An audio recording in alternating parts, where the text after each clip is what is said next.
नमस्कार, दृष्टि IAS YouTube channel पर आप सभी का स्वागत है। मेरा नाम है निखिल और आज हम चर्चा करेंगे सी सेट के एक अन्य महत्वपूर्ण टॉपिक प्रॉफिट एंड लॉस पर। लाभ और हानि और साथ में डिस्काउंट भी, इस पर हम आज चर्चा करेंगे। जैसे हमने परसेंटेज सोल्व किया था, परसेंटेज पर आधारित ही ये चैप्टर है। अगर आपने परसेंटेज बहुत अच्छे से समझ लिया है तो इसमें कोई दिक्कत नहीं आएगी। चलिए पहले जान लेते हैं प्रॉफिट लॉस क्या होता है और किस तरह से हम क्वेश्चंस सॉल्व करते हैं। थोड़ा सा बेसिक हम प्रॉफिट लॉस का जान लेते हैं, क्या क्या टर्म इसमें यूज होते हैं। तो सबसे पहला जो टर्म यूज होता है वो ही होता है सीपी। सीपी मतलब कॉस्ट प्राइस, क्रय मूल्य, क्रय मूल्य, क्रय मूल्य। इसको लागत मूल्य भी कहा जाता है, लागत मूल्य। इसके बाद में एक टर्म यूज होता है marked price, MP, marked price, या फिर हिंदी में कहते हैं अंकित मूल्य, अंकित मूल्य। एक और टर्मिनोलॉजी यूज होती है, उसको कहते हैं एसपी या फिर सेलिंग प्राइस, जिस पर कोई वस्तु बेची जाती है, अर्थात विक्रय मूल्य। ये तीनों बहुत महत्वपूर्ण टर्म हैं। ये तीनों ही इस पूरी एक्सरसाइज में यूज होते हैं, इसीलिए इसे परसेंटेज से अलग किया जाता है। क्या होता है देखो, सीपी यानी क्रय मूल्य, जिस पर कोई वस्तु खरीदी जाती है या फिर किसी वस्तु को बनाने में जो लागत आई है वह मूल्य होता है आपका लागत मूल्य या क्रय मूल्य, मतलब सीपी, कॉस्ट प्राइस। जिस मूल्य पर कोई वस्तु बेची जाती है, सेल किया जाता है, उसको बोलते हैं सेलिंग प्राइस। और जो वस्तु पर अंकित मूल्य होता है, इन दोनों में क्या डिफरेंस है? ये अंकित होता है। जैसे कोई आप बिस्किट खरीदने जाए मार्केट से या कुछ और रैप करी हुई चीज खरीदने जाते हैं तो उस पर एमआरपी डला हुआ होता है, जो होता है मैक्सिमम रिटेल प्राइस। लेकिन जो अंकित होता है, जो लिखा होता है, उसको एमपी बोलते हैं हम। प्रॉफिट एंड लॉस में टर्मिनोलॉजी में अंकित मूल्य बोलते हैं या मार्क प्राइस बोलते हैं, जो अंकित होता है।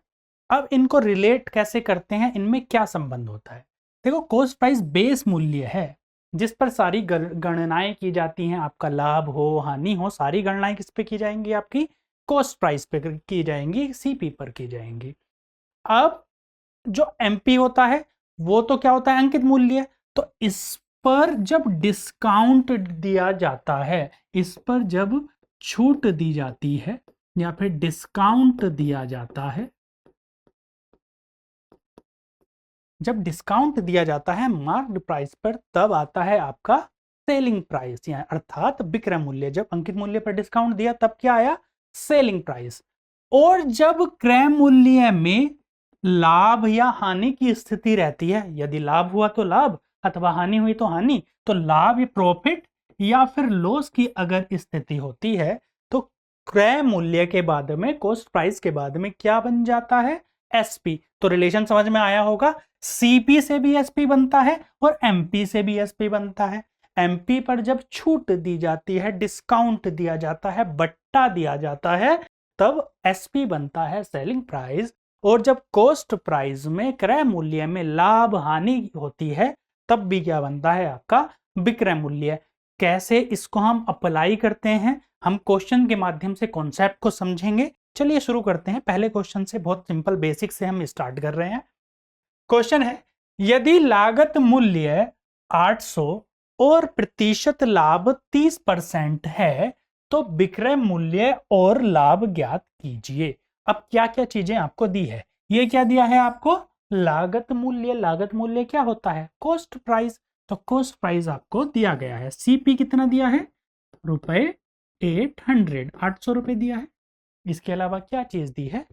लाभ दिया है, परसेंटेज लाभ, परसेंटेज प्रॉफिट आपको दिया है। कितना दिया है? लाभ। लाभ दिया है आपको 30%, 30%। अब देखो, हमें निकालना है विक्रय मूल्य। विक्रय मूल्य क्या होगा? जब कॉस्ट प्राइस में लाभ हो जाएगा, क्योंकि यहां पर लाभ की स्थिति है, तो लाभ ऐड कर देंगे किस में? सीपी में, कॉस्ट प्राइस में। वो आपका क्या आ जाएगा? विक्रय मूल्य। और लाभ लाभ आपको दिया ही हुआ है 30%, लेकिन ये परसेंटेज के टर्म में दिया हुआ है और आपको किस में निकालना है, अमाउंट के फॉर्म में निकालना है, रुपए के फॉर्म में निकालना है। तो सबसे पहले आप लाभ ही निकाल लो। किस पे लाभ होता है, हमेशा लाभ या हानि जो होती है वो क्रय मूल्य पर होती है।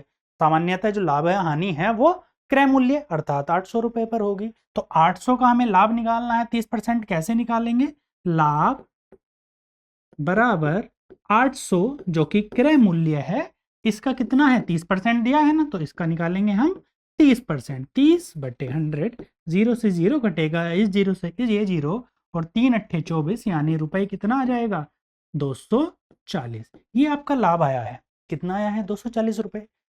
आपको देखना क्या है, आपको बताना क्या था, विक्रय मूल्य और लाभ 240 कहां पर ऑप्शन में है, इसी ऑप्शन में है, तो ये आंसर हो गया। पर निकालेंगे कैसे, जो आपका एसपी निकालना था, सेलिंग प्राइस जो निकालना था, वो क्या होता है आपका सीपी प्लस प्रॉफिट, प्रॉफिट या फिर लाभ। सीपी कितना है आपको पता है, दिया गया है 800 रुपए और लाभ कितना आया आपका 240 रुपए, 240 रुपए। तो आपका आंसर कितना हो जाएगा 1040, यानी 1040 रुपए इसका क्या आ जाएगा, विक्रय मूल्य। यही तो आपको बताना था कि विक्रय मूल्य कितना है 1040 और लाभ कितना है 240 रुपए का। सीधा सा फॉर्मूला याद रखने की जरूरत नहीं है। वैसे फॉर्मूला ये होता है, अगर आप लाभ या हानि निकालते हैं तो लाभ अथवा हानि जो भी हुई हो, अगर लाभ हुआ है तो लाभ ऊपर लिखेंगे, हानि हुई है तो हानि और जितनी हुई है बटे क्रय मूल्य यानी कि कॉस्ट प्राइस इंटू 100, इतने परसेंट आपकी वैल्यू होती है लाभ या हानि की, कितने प्रतिशत लाभ या हानि हुआ। तो इस फॉर्मूले से हम निकाल देते हैं कि इतने प्रतिशत लाभ या हानि हुए जब परसेंटेज की बात करते हैं। ठीक है, इससे हम निकाल लेंगे क्या, सेलिंग प्राइस। सेलिंग प्राइस क्या होता है, कॉस्ट प्राइस में लाभ जोड़ दो या फिर कॉस्ट प्राइस में से हानि को घटा दो, तो वो क्या आ जाता है आपका सेलिंग प्राइस। चलिए मूव करते हैं नेक्स्ट क्वेश्चन पर। यदि लागत मूल्य 500 यानी कि सीपी फिर से दे रखा है 500 और प्रतिशत हानि 20% है। हानि दे रखी है, इस बार चीजें क्या क्या दे रखी है, सीपी दे रखा है, कॉस्ट प्राइस लागत मूल्य दे रखा है, कितना है 500 रुपए, रुपए 500। साथ में क्या दिया हुआ है, हानि दी है, लॉस दिया है, लॉस कितना दिया है 20% का। निकालना क्या है, विक्रय मूल्य निकालनी है और हानि निकालनी है। फिर से वही करना है हमें, हानि तो दी है ना 20%, किस पर दी है 500 रुपए पर, तो 500 का 20% हानि आ जाएगी, तो हानि निकालेंगे, हानि कितनी हो जाएगी, हानि बराबर 500 इंटू 20 डिवाइड बाई 100, यानी 500 का 20%, 500 का मतलब गुणा 20%। हमने निकाल दिया, 0 से 0 कट गया, इस 0 से ये 0 कटा, 2 पंजे 10, यानी कितना आया रुपए 100। ये आपकी हानि आ गई। हानि देखो 100 रुपए की हानि कहाँ कहाँ पर है, एक तो यहाँ पर हानि है और एक यहाँ पे है। दोनों में से आप ये देखिएगा, यहाँ पर 600 रुपए है क्या सेलिंग प्राइस और यहाँ पे सेलिंग प्राइस क्या है 400 रुपए। जब हानि हुई है तो जो मूल्य होगा वो घटेगा या बढ़ेगा, घटेगा ना, क्यों, क्योंकि हानि हुई है। तो पहले जो कॉस्ट प्राइस था 500 उससे घट जाएगा, तो आपका आंसर क्या हो जाता है ऑप्शन बी। ऐसे भी सॉल्व करेंगे तो कैसे निकालेंगे, एसपी यानी सेलिंग प्राइस कितना हो जाएगा, सीपी माइनस हानि, जितनी भी हानि हुई है सीपी माइनस हानि। हानि कितने की है 100 रुपए की और सीपी कितना है 500, 500 माइनस 100 बराबर कितना आ जाएगा 400, यानी 400 रुपए की क्या हुई है, 400 रुपए क्या है सेलिंग प्राइस है, अर्थात हानि हुई है कितने की 100 रुपए की। नेक्स्ट क्वेश्चन पर बात करते हैं। कॉन्सेप्ट थोड़ा क्लियर हुआ होगा, कुछ समझ में आया होगा। चलिए क्वेश्चन देखते हैं, थोड़ा सा इससे अलग, थोड़ा सा हाई लेवल का। ए किसी वस्तु को 25% के लाभ पर बी को बेचता है और बी उसी वस्तु को 20% के लाभ पर सी को बेच देता है। यदि सी इस वस्तु को रुपए 1200 में खरीदा हो तो ए ने इस वस्तु को कितने में खरीदा था। अब बताना क्या है, ए ने बी को बेच दिया, बी ने सी को, सी का पता है आपको। देखो इस क्वेश्चन को करने के जो प्रॉफिट लॉस है चाहे परसेंटेज है, बहुत सारे तरीकों से ये सॉल्व हो सकते हैं। आपको ये देखना है आपको कौन सा बेहतर समझ में आता है। सॉल्व करते हैं। 25% का मतलब क्या होता है, 1/4 होता है, परसेंटेज में हमने पढ़ा था। इसके अलावा और कहाँ पे परसेंटेज दी है, और क्या दिया है, यहाँ पर दिया है 20%। 20% का मतलब क्या होता है, 1/5 होता है। मैंने क्या लिखा, मैंने लिखा ए, मैंने यहाँ पर लिखा बी और यहाँ पर लिखा सी। ए ने किसी वस्तु को 25% के लाभ पर किसको बेचा, बी को। 25% का लाभ मतलब 1/4 पर बेचा, 1/4 लाभ पर बेचा। 1/4 लाभ कब हुआ होगा, इसका मतलब ये है यदि चीज की कीमत, वस्तु की कीमत 4 रुपए थी तो उसने 1 रुपए का लाभ और कमा लिया इस पर। तो 4 और 1 5, यानी इसके पास अगर वस्तु की कीमत 4 रुपए की थी तो इसे कितने की पड़ी, 5 रुपए की। ठीक है, अगर इसके पास 4 रुपए की 4 इकाई की कोई चीज थी तो बी को कितने में मिली, 5 में, क्योंकि 4 इसने, ए ने क्या कमाया, लाभ कमाया, कितना, 25%। ऐसे ही आगे बी ने उसी वस्तु को 20% के लाभ पर सी को बेच दिया। अब 20% कितना होता है, 1/5।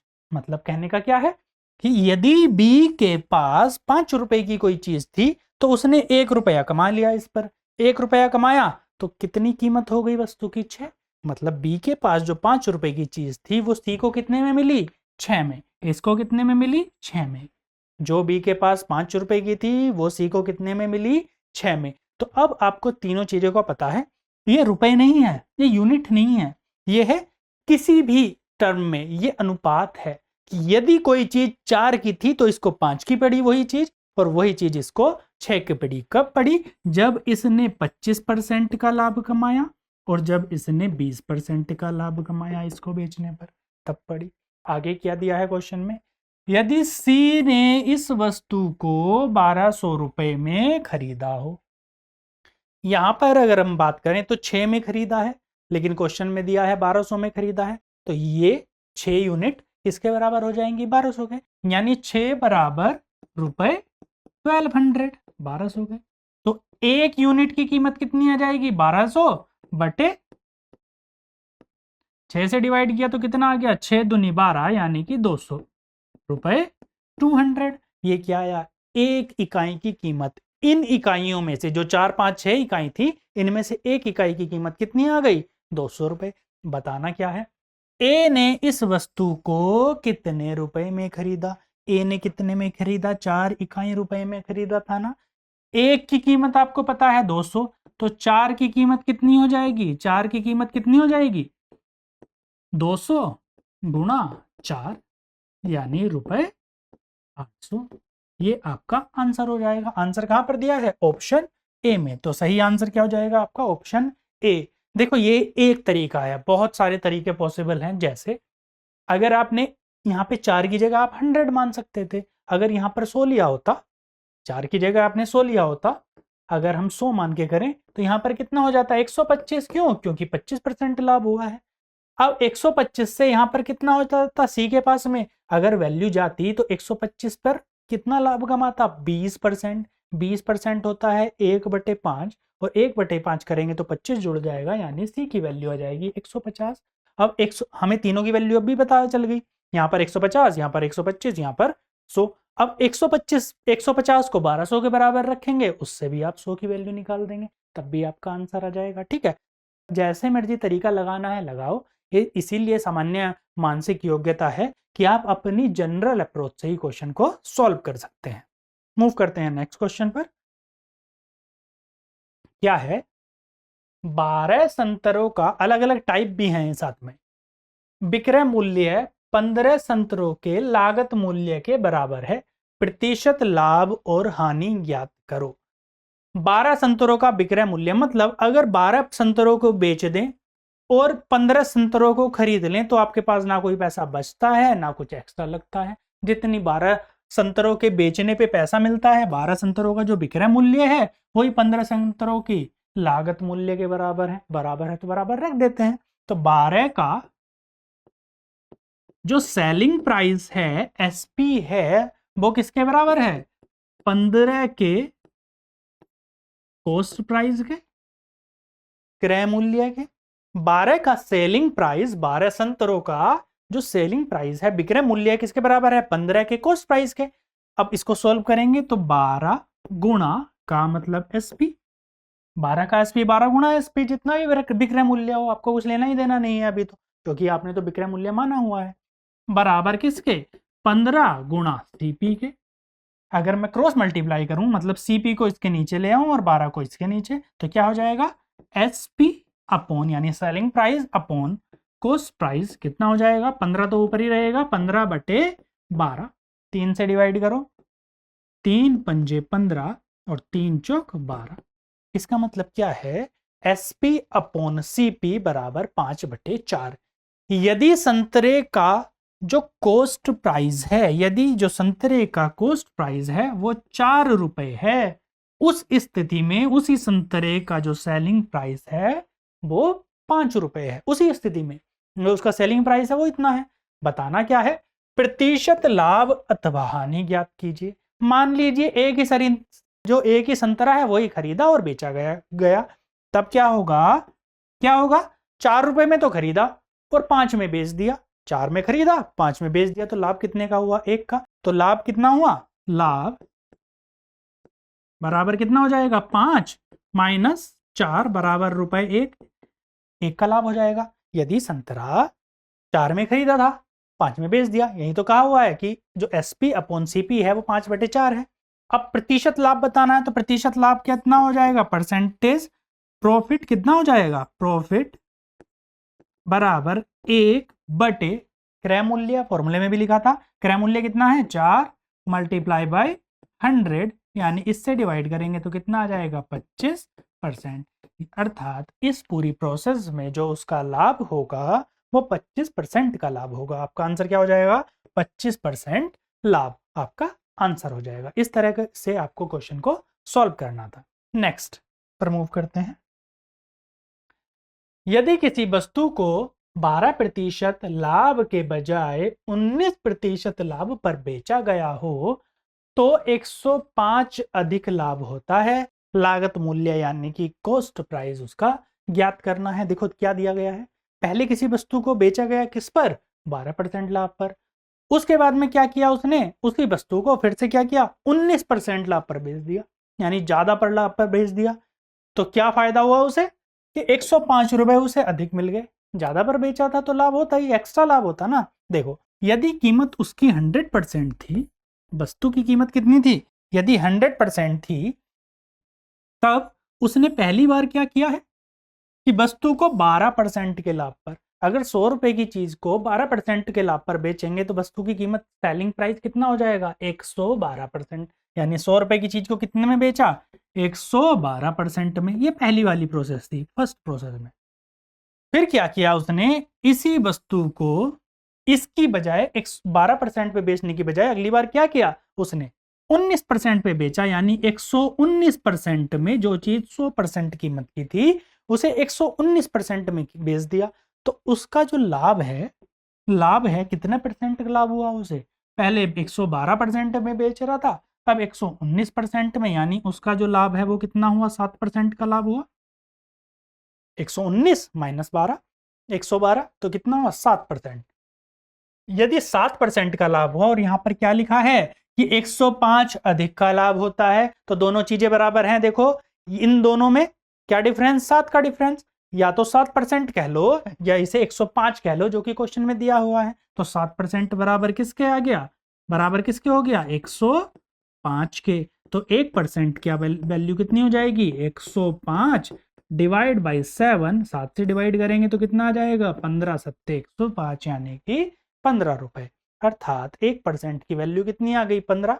बताना क्या है लागत मूल्य क्या था 100%, तो 100% की वैल्यू कितनी हो जाएगी 100% बराबर 15, क्योंकि 1% की वैल्यू 15 आई है, मल्टीप्लाई बाय 100 अर्थात रुपए 1500, इतनी इसकी वैल्यू आ जाएगी। ऑप्शन क्या हो जाएगा आपका सही, ऑप्शन बी आपका सही आंसर है। इस तरह से आपको क्वेश्चन को सॉल्व करना है, बहुत ज्यादा टफ है नहीं, सिर्फ कॉन्सेप्ट को समझिएगा। इन क्वेश्चंस में क्वेश्चन समझ लेंगे तो आधा आपका वैसे ही सॉल्व हो जाएगा। आज के लिए धन्यवाद, बाकी करते हैं नेक्स्ट क्लास। Thank you.